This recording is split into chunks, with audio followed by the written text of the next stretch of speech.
Hello बच्चों, तो चलिए अपना क्वेश्चन पढ़ते हैं। अनुनाद स्तंभ प्रयोग द्वारा ध्वनि की चाल ज्ञात करने में एक छात्र जाड़े के दिनों में प्रथम अनुनाद स्थिति 18 सेंटीमीटर की स्तंभ लंबाई पर प्राप्त करता है। ग्रीष्म काल में यही प्रयोग दोहराने पे वह द्वितीय अनुनाद के लिए स्तंभ की लंबाई x सेंटीमीटर नापता है। तब x का मान क्या होएगा, ये अपने को A, B, C और डी विकल्प में अपने को दिया गया है। तो अब देखिए, सबसे पहले अपने इसकी मुख्य अवधारणा देखते हैं। मुख्य अवधारणा मुख्य अवधारणा तो देखिए, ध्वनि की चाल है वो ये क्या है, जाड़े के दिनों में और ग्रीष्म काल में तय कर रहा है। तो अपने को पता होना चाहिए कि ध्वनि की चाल ध्वनि की चाल ताप बढ़ने पे बढ़ती है। ध्वनि की चाल ताप बढ़ने पर ताप बढ़ने पर बढ़ती है। ताप बढ़ने पे क्या है, बढ़ती है।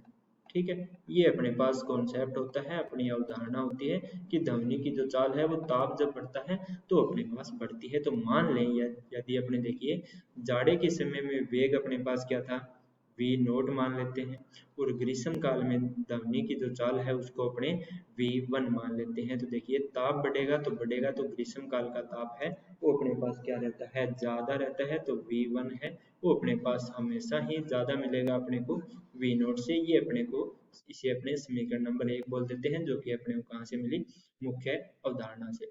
अब देखिए, एक और अपने पास मुख्य अवधारणा होगी कि अपने क्या है, अनुनाद स्तंभ का प्रयोग कर रहे हैं। अनुनाद स्तंभ और अनुनाद स्तंभ है उसके बारे में अपने को पता होना चाहिए कि इसमें क्या है, ओनली विषम आवृत्ति मिलती है। विषम आवृत्ति विषम आवृत्ति प्राप्त होती है। ठीक है, प्राप्त होती है प्राप्त होती है। तो यदि अपने इसकी मूल आवृत्ति की बात करें, देखिए अनुनाद स्तंभ की जो मूल आवृत्ति है इसको अपने F बोलें तो वो अपने पास क्या होती है, V/4L। ये अपने पास क्या होती है, इसकी मूल आवृत्ति होती है। अब देखिए, इसकी प्रथम आवृत्ति की बात करें तो इसमें क्या है, ओनली विषम पाई जाती है। तो प्रथम आवृत्ति अपने पास क्या होगी, ये देखिए ये क्या है, एक से गुना है, एक के बाद विषम संख्या वो कौन सी आती है, 3 नंबर आती है। तो 3V/4L, तो इसे F3 बोल देते हैं। ठीक है, तो ये अपने पास क्या होगी, F3 हो गई। इसी प्रकार ये अपने पास क्या है, प्रथम आवर्ती है। ठीक है, यानी प्रथम अनुनाद आवर्ती है। ये अपने पास कौन सी हो जाएगी, प्रथम अनुनाद स्थिति है वो अपने पास क्या हो जाएगी, सॉरी प्रथम अपने पास है, ये अपने पास द्वितीय हो जाएगी। ठीक है, प्रथम के बाद आ रही है तो ये अपने पास क्या है, देखिए 1 है। तो ये अपने पास क्या है, प्रथम आवर्ती, प्रथम अनुनाद। ठीक है, अब द्वितीय अनुनाद इसमें देखिए, अब अपने ने कहा कि इसमें क्या है, ओनली विषम मिलती है। तो यहाँ पे 3 नंबर मिली है, तो ये अपने पास क्या है, द्वितीय अनुनाद। क्योंकि जो 2 है वो इसमें कभी नहीं मिलता, क्योंकि इसमें क्या है, ओनली विषम मिलती है। अब देखिए, अपने को जो क्वेश्चन में कहा है उसके अनुसार अपने देखें तो इसने पहले जब प्रयोग किया तो इसको क्या मिली, प्रथम अनुनाद मिली, यानी इसको क्या मिली, F1 यदि मिली। तो इसका वेग अपने ने कहा था कि शीत ऋतु में अपने ने V नोट माना है। तो V नोट बटा अपने पास क्या हो गया, 4L। ठीक है, 4L, जहाँ पे L का मान है वो इसने कितना लिया है, इसने जब प्रयोग किया तो इसको कितना मिला, 18 सेंटीमीटर। जब इसने देखिए इसने कहा कि जब इसने इसी प्रयोग को ग्रीष्म काल में किया तो स्तंभ की लंबाई कितनी थी, x थी, और इसको कितनी मिली, द्वितीय मिली। द्वितीय कौन सी थी, F3 थी। ठीक है, तो द्वितीय अनुनाद आवर्ती थी वो अपने पास क्या थी, 3V1 बटा अपने पास क्या हो गया, 4, और इसको अपने कैपिटल L से लिख देते हैं। जहाँ पे कैपिटल L है वो अपने पास क्या है, x सेंटीमीटर। और ये दोनों आवर्ती है वो इसको क्या मिली, एक समान मिली। यानी F1 है वो किसके बराबर है, F3। ये अपने को क्वेश्चन में दिया गया है। तो अब अपने दोनों का मान रखते हैं तो देखिए अपने को क्या मिल जाएगा कि V नोट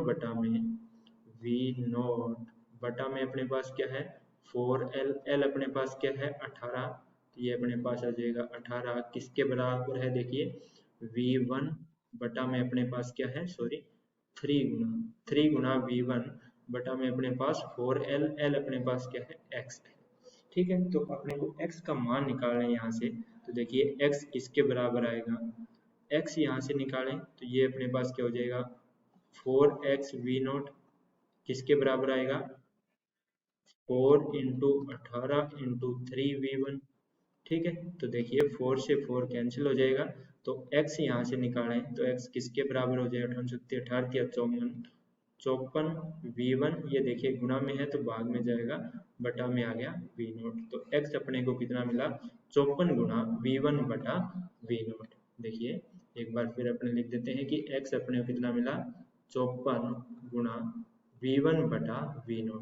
अब देखिए मुख्य अवधारणा से अपने को क्या मिला था, मुख्य अवधारणा से मुख्य अवधारणा से मुख्य अवधारणा से समीकरण एक, जैसे अपने समीकरण एक नाम दिया था, वो अपने पास क्या थी कि v1 है वो अपने पास ज्यादा है v0 से। तो यहाँ पे देखिए यदि अपने पास v1 है वो ज्यादा होएगा v0 से, ठीक है, v1 ज्यादा होएगा तो इसका मतलब ये जो मान है इसकी अपने बात करें, या अपने कहें कि v1 बटा v0 है वो क्या रहेगा, ज्यादा रहेगा एक से। एक से जब ज्यादा रहेगा तो अपने को यहाँ से दिख रहा है कि x का मान है वो क्या रहेगा, ज्यादा रहेगा 54 सेंटीमीटर से। ठीक है, x का मान है वो क्या आएगा, 54 जो सेंटीमीटर अपने को दिया गया उससे तो ज्यादा आएगा, क्योंकि v1 यदि ज्यादा है तो ये इससे गुना होएगा, और गुना एक से ज्यादा संख्या का होएगा तो 54 से ज्यादा आएगा, तो x का मान है वो क्या रहेगा, ज्यादा रहेगा 54 सेंटीमीटर से। तो विकल्प की बात करें तो देखिए कौन सा विकल्प अपने को दिया गया है, डी विकल्प। देखिए डी में अपने को कहा है कि x का मान 54 से ज्यादा रहेगा, जो कि अपने आंसर से मैच है, तो मैं आशा करता हूँ कि ये इसका सही आंसर होगा और आपको समझ में आ गया होगा। अपने डी विकल्प के साथ जाएंगे। धन्यवाद।